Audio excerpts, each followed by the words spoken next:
Os mistérios celestiais. O olho direito de Deus? Que a graça do nosso Senhor Jesus Cristo, o amor de Deus, e a comunhão do Espírito Santo, sejam com todos vocês. Aqui é a irmã Daiane Sena do Paraná.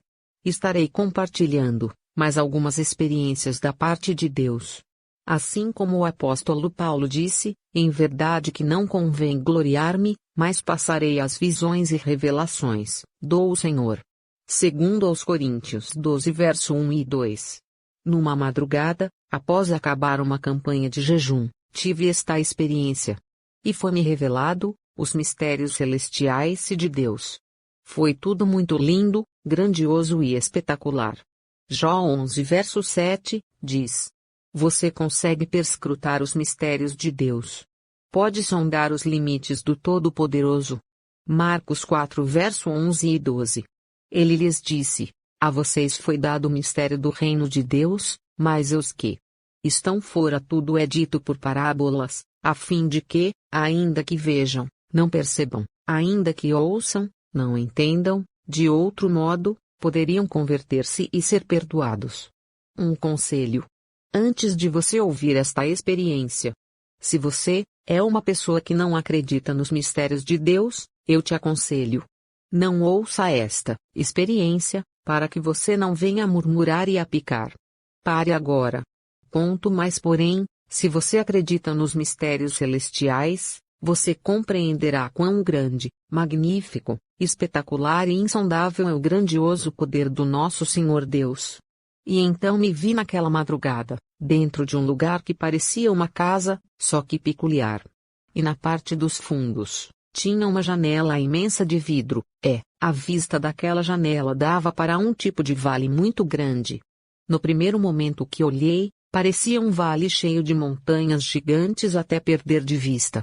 Então fui me aproximando daquela grande janela, e naquele lugar peculiar tinha muitos livros por toda a parte, e livros amontoados pelo chão. Então um homem bem simples, tanto no modo de falar como de se vestir, se aproximou de mim e disse: Eu sou o guardião desse lugar.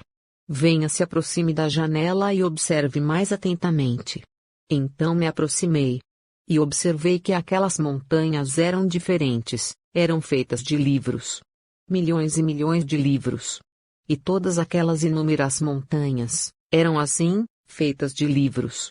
E continuei olhando conforme fui levantando os olhos para cima.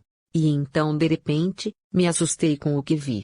No topo de cada montanha havia uma águia gigantesca e suas asas abraçavam aquela montanha. E a águia parecia que estava dormindo, pois estava com os olhos fechados. Em cima de cada montanha, daquele lugar lindo e espetacular. Então o guardião novamente disse: Observe o que vai acontecer agora. Então olhei e vi que havia algumas pessoas lá dentro, e essas pessoas flutuavam de uma montanha para outra. Quando de repente, um homem caiu.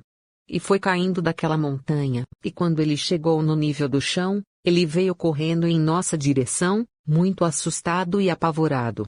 E do lado daquela janela de vidro, tinha uma pequena porta aberta e ele passou por ela e chegou até nós. E novamente começou a correr e tentar se esconder, e ele viu que no canto daquele lugar havia uma mesa, e ele se escondeu debaixo dela. Mas porém, não adiantava, pois naquele lugar era impossível alguém se esconder. E fiquei olhando para ele, e tentando entender o seu desespero.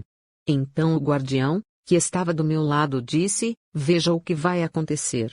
Eu olhei e vi que uma daquelas águias, que estava em cima da montanha, da qual aquele homem caiu, ela começou a diminuir de tamanho, de uma águia de uns 15 metros, agora ela estava do tamanho de uma pequena ave. Então ela começou a voar, e observei que ela estava voando de olhos fechados, e veio voando muito rápido, na direção daquele homem que estava debaixo da mesa. Então em questão de segundos, a águia parou de frente àquele homem.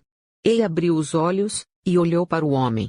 E no mesmo instante, um fogo abrasador saiu dos olhos daquela águia e consumiu aquele homem, e sobrou somente as cinzas. E aquela águia voltou para a montanha e para seu tamanho normal. Eu fiquei paralisada, vendo tudo aquilo. E o guardião disse: Você compreende o que está acontecendo? E o que aconteceu? E antes que eu pudesse responder, ele me disse: Estes são os mistérios celestiais, que foi permitido te mostrar, para que você possa entender como é a grandeza e o poder de Deus. Eu vou lhe explicar essas coisas. Mas antes, venha comigo. Então fomos para o começo daquele lugar, já que eu estava no final, e agora eu iria conhecer o começo. Então quando chegamos, aquele guardião num piscar de olhos, estava com uma roupa diferente usando um tipo de jaleco branco e ele me disse: Aqui eu não sou o guardião, aqui eu sou o professor.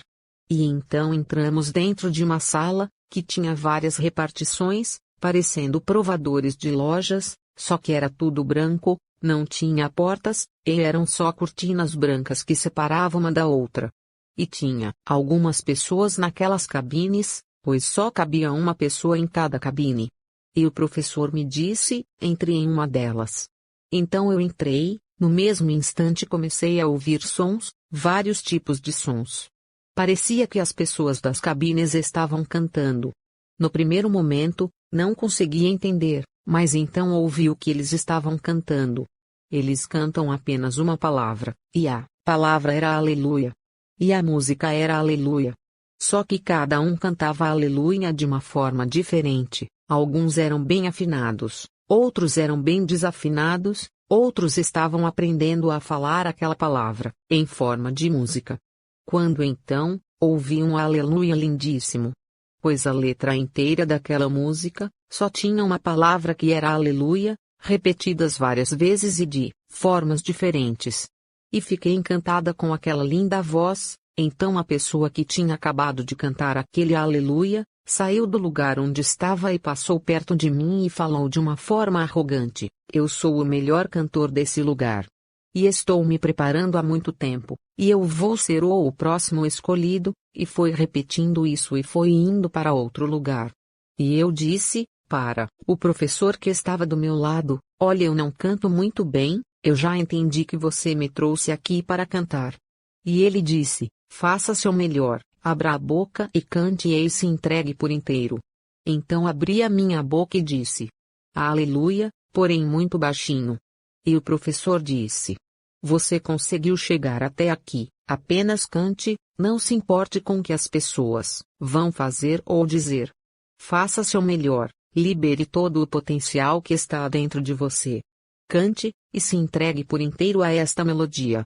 Então, respirei fundo e tomei coragem, e fiz o que ele falou. Mas porém, quando abri a minha boca para cantar, o som não saía da minha boca, porém começava a sair dentro de mim. Cada célula, cada gota de sangue, cada osso meu se transformou em uma melodia. E essa melodia saiu de dentro de mim em forma de adoração.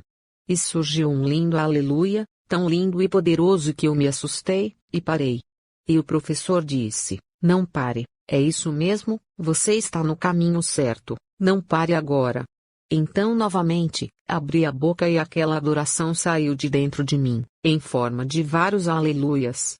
Então, compreendi como é a verdadeira adoração para Deus. Não se trata de uma voz bonita ou palavras bonitas. A nossa vida é a verdadeira adoração, nós louvamos a Deus com a nossa vida. E quanto mais a nossa vida é dedicada a Deus, maior essa adoração se torna. E conforme aquela melodia ia saindo de dentro de mim, as paredes começaram a balançar. E as outras pessoas que estavam ali vieram ver. E conforme eu fui adorando, as pessoas começaram a escutar aquela melodia. E começaram a se amontoar e a bater na porta daquele lugar, querendo entrar, para ver quem estava adorando. E quando terminei, o professor estava sorridente e me disse: Já faz muitos anos que eu não ouço uma melodia dessas. O último que adorou assim, já morreu faz tempo e nenhum dos que estão aqui conseguia alcançar este tipo de melodia. Parabéns, você foi aprovada no teste. Agora vou te revelar os segredos e mistérios celestiais. Vamos lá. Então, num piscar de olhos, aquele professor estava de volta, com sua roupa de guardião. E disse: Agora você terá o privilégio de entrar naquele vale de montanha, E lá será a sua última etapa de aprendizado, para começar a realizar a minha obra. Então a minha visão espiritual se abriu, e vi que o guardião era o Espírito Santo. E o Espírito Santo disse: vou te contar o significado do que você viu quando chegou aqui. Aquele vale inteiro de montanhas é o olho direito de Deus. E cada montanha, formada por livros, significa a sabedoria infinita de Deus. As águias, em cima de cada montanha com os olhos fechados, elas estão com os olhos fechados porque elas só abrem, em algumas ocasiões, e abre para marcar um novo escolhido, ou abre para executar juízo se o mesmo cair da presença de Deus. E saiba que cada águia tem o mesmo nome, da mesma montanha da qual ela está. E ele disse: e esses são alguns dos nomes. Tem a montanha e a água, da santidade. Tem a montanha e a águia da justiça. Tem a montanha e a águia do juízo. Tem a montanha e a águia da fé. E assim vai. Como você pode ver, são milhares de montanhas e de águias. E ele disse: o olho direito de Deus é diferente do olho esquerdo. Cada um deles vê coisas diferentes, mas um completa o outro. O olho esquerdo contempla a criação de Deus. É o olho observador, ele contempla o passado, presente e futuro, e ele observa tudo, nada escapa do seu olhar. Provérbios 15, verso 3. Os olhos do Senhor estão em toda parte, observando atentamente os maus e os bons. Os olhos dele passam por todo lugar, ou seja, nada pode permanecer oculto para ele. O Senhor sabe de tudo o que acontece sobre a face da terra. Mas porém, o olho direito de Deus é o olho que observa o seu povo e os seus escolhidos. Na Bíblia, estar do lado direito é ser identificado como estando num lugar especial de honra. Quando o próprio Jesus fala de ovelhas e bodes, ele coloca as ovelhas à direita e os bodes à esquerda. Eclesiastes 10, verso 2. O coração do sábio se inclina para a direita, mas o coração do tolo o inclina para a esquerda. E ele continuou dizendo: você observou que em cima de cada montanha havia águias, porém as águias estavam com os olhos fechados. Vou te dizer o porquê, e o que faz elas abrirem os olhos.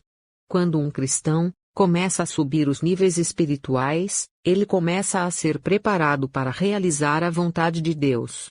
Até ao ponto que ele seja escolhido para entrar na escola de Deus, o qual eu sou o professor. Eu ensino como o cristão deve se aproximar de Deus, e ensino a ele dar a verdadeira adoração a Deus. Mas porém, são poucos que conseguem.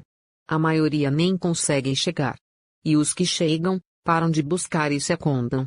E tem também aqueles que chegam mais por causa da arrogância e do orgulho, também não passam para o outro nível. Por isso a todo momento, eles estão sendo testados. E então só fica a minoria, e é a minoria que passa para o outro nível. E essa minoria, vão me conhecer mais de perto, e vão conhecer os mistérios de Deus.